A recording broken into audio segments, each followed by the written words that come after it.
Meanwhile, in Jharkhand, JMM-led India bloc is currently ahead in more than 50 seats in the 81-member state assembly.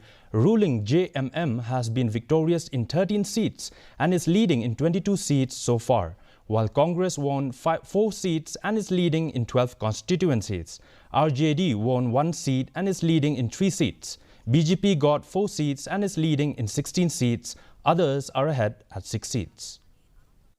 बात है कि जनता की हम सेवा कर रहे हैं और जनता की सेवा कर रहे हैं और जनता ने यहाँ हमें अपना जो है मजबूत जो है मत दिया है और मैं पूरा उम्मीद करता हूँ कि यहाँ जो है जो लोकतंत्र की परिभाषा है जनता का जनता के लिए जनता के द्वारा शासन, वही शासन सुनिश्चित होगा और वही शासन के लिए जनता ने अपना मताधिकार का प्रयोग किया है।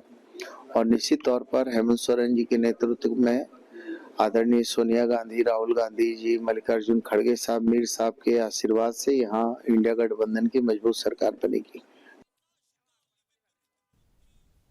Hundreds of citizens came